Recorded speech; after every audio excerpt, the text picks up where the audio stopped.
اهلا بكم متابعينا الكرام، اخباركم ايه؟ عاملين ايه؟ يا رب تكونوا بخير وصحة وسعادة. النهارده باذن الله معنا فكرة جميلة جدا جدا جدا، ان شاء الله تستاهل منكم الدعم وتستاهل منكم اللايك. اول حاجة عايزين الفيديو ده يا جماعة يوصل معانا ل10,000 لايك كالعادة. زي ما انا متعود على دعمكم. الفكرة ان شاء الله مش محتاجة اي حاجة، هي الفكرة كلها ان احنا مع بعض هنشارك معاكم الحاجة الجميلة اللي انا عملتها دي، وان شاء الله تعجبكم. اول حاجة بنجيب معانا كورة بلاستيك. بعد كده بنجيب معانا اللي هو مناديل ورق او ورق كراس، مفيش اي مشكلة، الاتنين يشتغلوا. يعني المتاح عندك اشتغل بيه زي ما احنا متعودين في الفيديوهات بتاعتنا. تمام. بدهن الاول الغيرة وبعد كده بحط المناديل او ورق الكراس اللي معانا واحدة واحدة، نسيبها تنشف براحتها. بجيب بعد كده يا جماعة معانا السلك اللي هو النايلون، السلك اللي هو بتاع الشبابيك يا جماعة، طبعا كلنا عارفينه. بقطعه 4 في 4، يعني 4 سنتي في 4 سنتي، وبرصه جنب بعضه بحيث ان هو يديني يخلي الشكل معايا قوي اكتر زي ما هتشوفوا دلوقتي. تمام. بعد كده كان عندي علبة، اللي هي العلبة بتاع علبة فل، دي كان فيها عزال وحاجات كده بتاعت عرايس وحاجات من دي. طبعا ممكن دي ما تكونش عندك، احتمال كبير ما تكونش عندك، مفيش اي مشكلة. ممكن تعملها قالب من الاسمنت. بتجيب اي شكل عندك بتحط فيه رمل وبتحطه، بعد كده بتصب عليه اسمنت وبيطلع معاك القالب زي ما انتوا عارفين وزي ما عملنا قبل كده في فيديوهات كتير. تمام. بعد كده برص زي ما انتوا شايفين الشكل اللي معانا. بعمل القوايم ديت عشان خاطر هشتغل عليها زي ما هتشوفوا دلوقتي.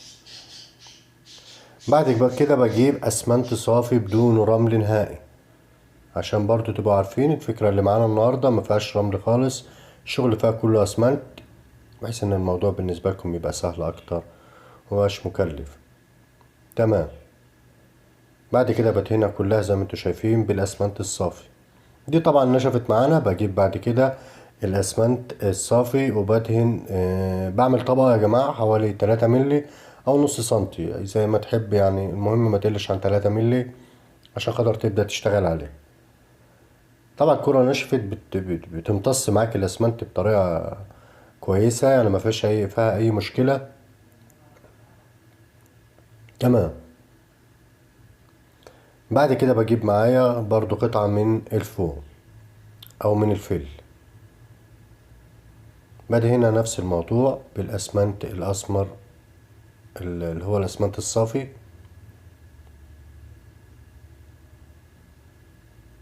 بدهنها كويس من الجناب ومن فوق ومن تحت. بعد كده بعمل اي شكل معانا، حتة خلة او اي حاجة، برسم اي شكل اللي احنا عايزينه. تمام. ما تنسوش يا جماعة اللايك بليز عشان خاطر الفيديو يوصل لأكبر عدد ممكن بإذن الله. تمام. نفس الموضوع بعمله برضو في الغطا اللي معانا ده. طبعا ديت كانت نشفت كويس. بعد كده بعمل برواز أو داير من فوق. بجيب أسمنت برضو نفس الموضوع، أسمنت صافي، وبحط واحدة جنب واحدة، وبعد كده ببدأ أسويها. بسوي طبعا أول حاجة بالفرشة اللي معانا، بالفرشة بساوي، يعني بخلي الملمس ناعم، بسويه كله ببعضه بس انا كله زي بعض. وبعد كده بعمل التمويجة البسيطة اللي انتوا شايفينها ديت بالفرشة بس، وبدوس سنة او بضغط سنة على الاسمنت بيجيب معايا التمويجة اللي انتوا شايفينها دي. طبعا يا جماعة اي سؤال سيبولي كومنت وان شاء الله هكون متابع معاكم كالعادة في الكومنتات، اي حاجة تحت امركم. بعد كده كان عندي خرطوم برضو، ابتديت ان انا اشتغل عليه هنا واعمل بيه شكل كويس. عملت بيه الداير اللي في النص ده بشكل مموج برضو. طبعا بلزقه بالسوبر جلو او بالامير، لان الشمع برضو ما بيمسكش كويس مع الاسمنت والبلاستيك مع بعض، بيبقى ماسك بس ما بيبقاش كويس زي السوبر جلو. بعد كده برش ميه عشان خاطر تساعد في امتصاص الاسمنت، وبعد كده بحط الاسمنت الاسمر اللي انتوا شايفينه ده. بفرده طبعا كله بأي حاجة، وببدأ بعد ما ينشف شوية، يعني بعدها بربع ساعة ببدأ بعد كده أنعمه بحتة سفنجة، بيكون معانا الملمس ناعم جدا. ومظبوط. تمام. بغطى العلبة بتاعت الأمير عملت الكباسينية الصغيرة دي، بس ان هي في الاخر الونها لون لوحدها هتدي شكل كويس جدا زي ما تشوف. بعد كده الكورة دي ببدأ بعد كده افرغها، يعني اطلع الكورة منها. اول حاجة بحط الابرة اللي هي طبعا بتاعت الكورة، بحيث ان انا افرغ منها الهواء، وبتطلع معايا بسهولة جدا زي ما هتشوفوا دلوقتي.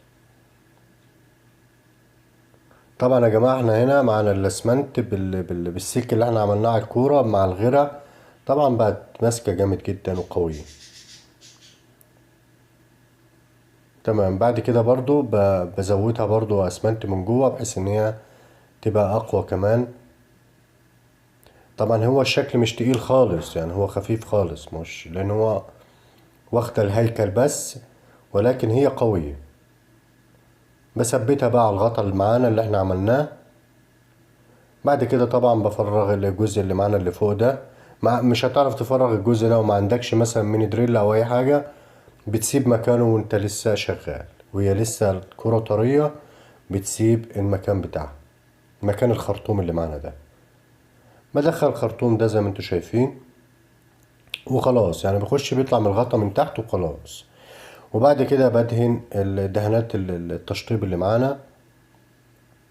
انا كده هنا يا جماعة استخدمت الدهانات المائية، ممكن حضرتك تستخدم دهانات مائية او دهانات البلاستيك او الدهانات الزيت او السبراي، اي دهان عندك مفيش اي مشكلة، كله شغال.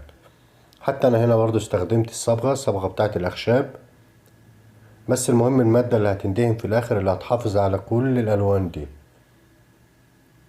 تمام. بعد ما خلصت ببدأ بعد كده أبتم بالذهبي وبالنحاسي وباللون اللي هو الفضي أو اللون اللي هو الأبيض. تمام. بعد كده المادة بقى اللي هتحافظ على الدهانات اللي أنا عملتها دي كلها بتدهن كله بالبوليستر. البوليستر ده عند أي موان بيديك، البوليستر ده بيكون بيجي كيلو كده على بعضه، بيستخدم كتير جدا، بيحافظ على الألوان وبيعمل طبقة يا جماعة، طبقة حماية للألوان. ده يا جماعة أهم نقطة معانا اللي هو الموتور يا جماعة بيجي معانا 3 فتحات اللي هما المخارج، يعني 3 مخارج للموتور، ومدخل واحد اللي هو الواسع اللي انتوا شايفينه ده، ودول ال3 مخارج. عشان طبعا في أسئلة كتير جدا جت على الموتور، فحبيت ان انا اوضحها اكتر في الفيديو ده. هو توصيله سهل جدا، مفيش اي حاجة. بتوصل بعد كده الخرطوم فيه في اي مدخل فيهم، وبعد كده بتوصله بالكهرباء. طبعا جالك اسئله كتير ان الموتور ممكن يكون فيه مشكله لما يشتغل في الكهرباء. لا يا جماعه، هو الموتور مهيأ ان هو يشتغل في الكهرباء، ما ينفعش يشتغل بره الكهرباء، بره الميه اسف. يعني هو الموتور يشتغل جوه الميه، ما ينفعش يشتغل بره الميه. تمام. بوصله وخلاص كده خلص معانا. بوصله بالكهرباء وبيبدأ يشتغل معانا بدون اي مشاكل. بحط بقى المية اللي معانا.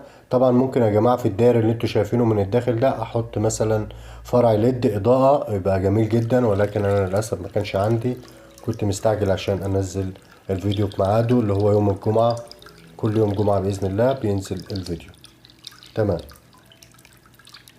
الفكرة كده خلصت. اتمنى يا رب تكون عجبتكم وتكون سهلة وما يكونش فيها اي مشكلة. ما تنسوناش يا جماعة كل يوم جمعة بإذن الله على قناة افكار مصرية بينزل فيديو اساسي يوم الجمعة على المغرب كده والساعة 7 يعني بيكون، لان التوقيتات برضو مش عايز احكم نفسي بيها. فبإذن الله هيكون عادة بعد المغرب يعني. تمام. الفكرة كده يا رب تكون عجبتكم. نافورة جميلة جدا جدا جدا. بأمانة الله التصوير ظلمها، لأن أنا صورت كتير في الفيديو ده عشان خاطر أطلع الشكل النهائي زي ما هو على الطبيعة، فمعرفتش، فهو ده آخر الفيديو اللي معانا. أتمنى يا رب يكون الموضوع سهل ويكون بسيط، وما تنسوناش اللايك لو عجبكم الفيديو، ويا ريت تشوف الفيديوهات اللي قبل كده. واللي مش مشترك في القناة يشرفني ويسعدني ان هو يشترك في القناة. وعايزين الفيديو ده يوصل لأكبر عدد ممكن بدعمكم وباللايكات بتاعتكم. وما تنسوش اهم حاجة تفعلوا زر الجرس يا جماعة عشان الاشعارات توصل لكم. زر الجرس هتدوس عليه هتلاقي 3 اختيارات. اول اختيار فوق اللي هو الكل، دوس عليه عشان يوصلك اشعاراتنا بالفيديوهات الجديدة. شكرا لحضراتكم، والسلام عليكم ورحمة الله وبركاته.